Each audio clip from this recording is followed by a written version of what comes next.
Hockenheim, je pense ma pire expérience en sport auto. Ouais, c'est un peu brutal comme entrée en matière, mais au moins on sait de quoi on parle. Le week-end dernier, je me suis rendu en Allemagne sur le circuit d'Hockenheim pour le GT World. Le GT World, c'est tout simplement un championnat dans lequel courent des voitures de grand tourisme, c'est-à-dire des Mercedes AMG GT3 Evo, des Lamborghini Huracan, des Aston Martin Vantage, des Ferrari 296 et plein d'autres encore. Habituellement, je me rends plutôt sur des courses d'endurance, donc qui vont durer 3, 4, 6, 8, voire même 24 heures. Sauf que là, ce week-end, c'était différent, c'était un week-end sprint, donc c'était 2 courses de seulement 1 heure. 1 heure de course, ça veut dire qu'on a moins de temps pour se déplacer et aussi pour trouver des points de vue différents. C'est justement un des points qui a rendu mon expérience assez décevante, mais c'est encore mieux si je vous montre. Mais avant de vous embarquer avec moi, prenez 2 secondes pour vous abonner à cette chaîne et comme ça vous ne pourrez manquer aucune des prochaines vidéos et venez aussi me suivre sur Instagram pour avoir des photos exclusives et des avant-premières. Allez, c'est parti, on va à Hockenheim.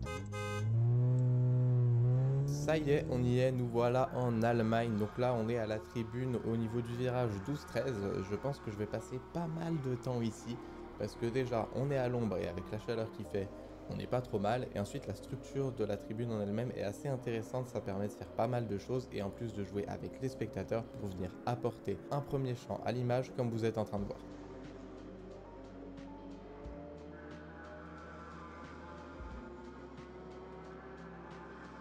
Celle-ci, je l'aime vraiment beaucoup, la voiture est juste entre les deux silhouettes, c'est parfait, elle ressort super bien.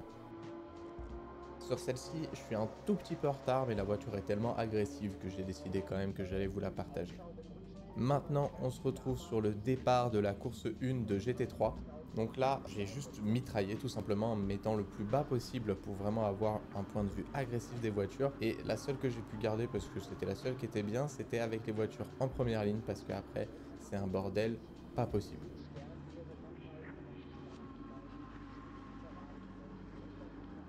Au bout de quelques tours après le départ, je décide de prendre des photos plutôt isolées des voitures en venant me mettre très proche. Et là, je trouve que ça fonctionne super bien. Elles sont très agressives. On comprend vraiment ce qui est en train de se passer.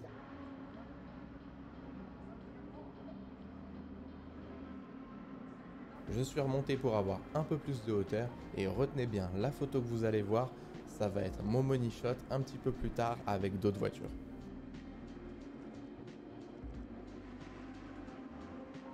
S'il y a bien une chose que je dois faire à chaque fois que je suis sur un circuit, c'est les panning shots. Si tu sais pas encore ce que c'est, on va tout simplement venir prendre en photo la voiture avec une vitesse d'obturation très lente. Moi, j'aime bien aller par exemple à 1/25e et ensuite ça va nous donner du coup cet effet où la voiture est totalement nette et on a l'arrière-plan qui suit le mouvement de la voiture et qui est un peu flou. Ça permet de vraiment montrer à quel point la voiture va vite, c'est très agressif et franchement, il y a moyen de faire des choses super originales avec ce genre de photos.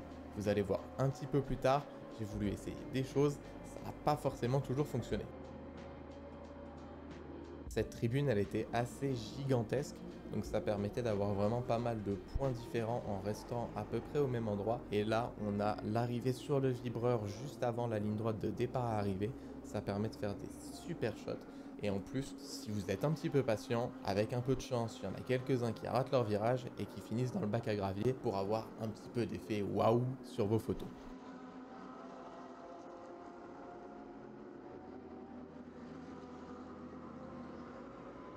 Il est temps d'enfiler un filtre ND pour pouvoir descendre très bas en shutter speed. Donc là, je vais me mettre à 0.4 secondes et on va tenter des nouvelles choses. J'ai vu ces shots un petit peu tourner partout. J'ai toujours voulu essayer. Là, c'est le moment d'y faire. Donc il va me falloir beaucoup d'essais pour réussir à obtenir quelque chose de bien. Ça, c'est tous les essais ratés.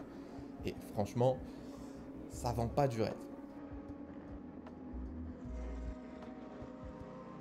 Mais j'ai fini par réussir à obtenir un seul shot que j'ai trouvé plutôt cool, c'est celui-là. Il n'est pas parfait, mais il y a de l'idée, c'est plutôt abstrait, moi j'aime bien. Cette tribune est sur 2 étages, donc on va en profiter et on va monter. Je vais essayer de continuer un truc que j'ai commencé à faire au Mans. C'est une méthode un peu plus flemmarde, je trouve, parce que sur ces photos filées, je suis beaucoup moins la voiture, mais ça donne un style un peu plus agressif que j'aime bien. Alors certains me diront, comme sur les réseaux, c'est flou. Oui, je sais, c'est le principe. Dites-moi ce que vous en pensez dans les commentaires, mais je trouve que cette technique rend plutôt bien et je pense que je vais continuer à la faire.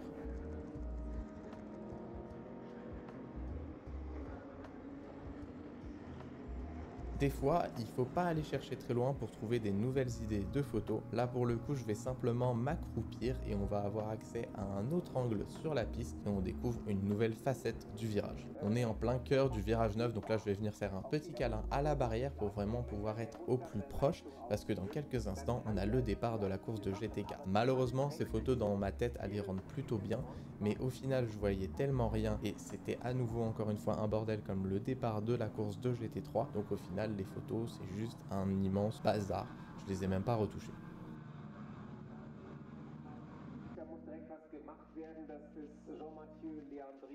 Toujours au même endroit, un tout petit peu plus loin, on va avoir un trou dans le grillage, c'est plutôt cool. Et il a dû être fait exprès pour que les spectateurs puissent prendre des photos. Et donc on est pile en face de la ligne droite, mais là encore une fois, je sais pas trop ce qui s'est passé, la lumière, mes réglages, enfin voilà, les photos sont catastrophiques.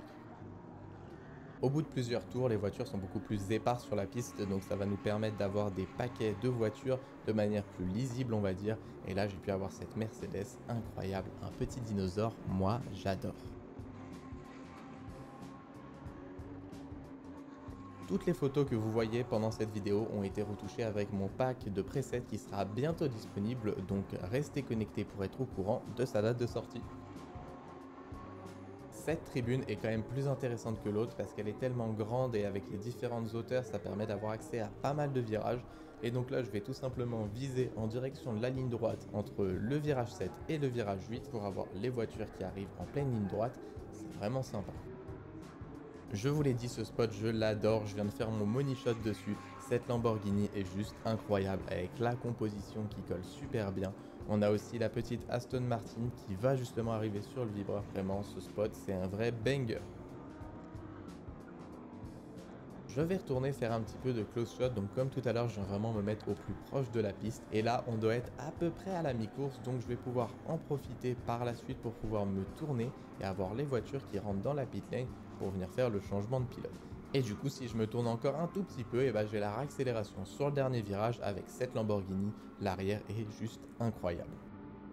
Bon, maintenant que je vous ai fait découvrir un petit peu le circuit, je vais vous parler des autres problèmes que j'ai rencontrés. Là où je vous ai embarqué avec moi en PEV juste avant, et bah c'est les deux seuls endroits auxquels on avait accès pendant tout le week-end de course. C'était malheureusement deux pauvres tribunes à moitié ouvertes, donnant vue sur les mêmes virages. Du coup, va falloir beaucoup réfléchir et innover pour réussir à sortir des photos qui sont pas toutes les mêmes, et j'ai un petit peu pêché là-dessus malheureusement. Mais bon, on va quand même essayer de remédier à ce problème, et pour ça, j'ai deux options. La première option, ça va être de se balader dans le village et dans le paddock pour venir prendre en photo la vie de l'événement. C'est une chose très importante à faire. Et la deuxième option, ça va être de se balader dans tous les petits coins du paddock pour essayer de trouver des endroits où on pourrait voir un peu la piste et où ça pourrait faire des photos plutôt cool. Bon, et ben je vous spoil direct, mais on va prendre la solution 2. Parce que pour la première solution, il nous faut un village. Sauf que pendant ce week-end, il était juste inexistant. Et en ce qui concerne le paddock, je l'ai trouvé étonnamment calme. Donc pas grand chose à photographier et pourtant c'est pas faute d'avoir essayé. Allez, c'est bon, j'arrête de chouiner, il est temps de montrer ce que je sais faire et de me prouver à moi-même que même avec des accès limités, j'arrive à trouver des endroits qui permettent de faire des photos qui peuvent rendre très bien. Si on se balade un petit peu dans le paddock, on finit quand même par trouver des endroits qui permettent de faire des bonnes photos. La seule chose, c'est qu'il y a pas mal de grillages, donc va falloir réussir à les faire disparaître. Si vous voulez, je pourrais vous faire une vidéo dans laquelle je vous donne des astuces que j'utilise sur circuit, dites-le moi dans les commentaires. Ici, je me suis juste tout simplement assis par terre et j'ai shooté entre deux murets, il y avait un petit trou et ça rend super bien, on est vraiment au ras du sol et ça permet vraiment de donner un look très agressif aux voitures. Encore une fois, on fait seulement quelques pas et on arrive à trouver des nouveaux spots. Surtout, il faut innover. Donc là, je vais essayer de shooter entre les deux barrières, sauf qu'il y a le camion qui est arrivé. J'ai réessayé un petit peu plus tard et voilà ce que j'ai obtenu. Ça vaut ce que ça vaut, c'est différent. On n'a pas l'habitude de voir, par contre, c'est loin d'être la meilleure photo que j'ai pu faire.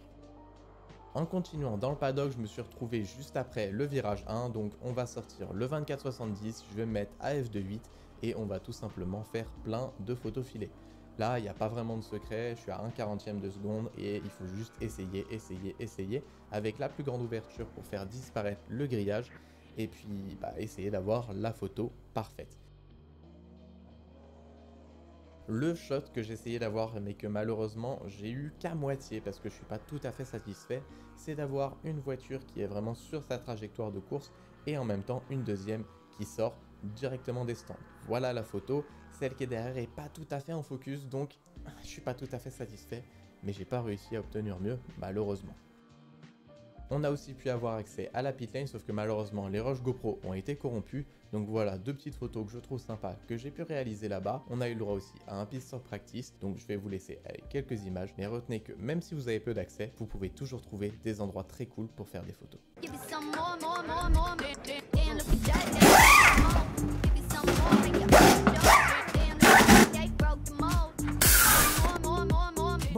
Et bah voilà, c'était 3 jours qui étaient très chauds, des accès très limités, mais je pense que j'ai réussi quand même à faire des bonnes photos. Je préfère celles que j'ai fait pendant le GT4 que celles que j'ai fait pendant le GT3 pour une fois. Dites-moi dans les commentaires celles que vous préférez, ça me soutient énormément et ça aide au référencement de la vidéo. J'espère que ce nouveau format de POV vous plaît, moi en tout cas c'est vraiment celui que je kiffe faire en ce moment. Dites-moi ce que vous voulez qu'on améliore pour les prochains épisodes. Abonnez-vous à la chaîne aussi si c'est pas encore fait. Rejoignez-moi sur Insta pour avoir des photos exclusives et du contenu en avant-première. Et moi je vous dis à la semaine prochaine. Bye bye.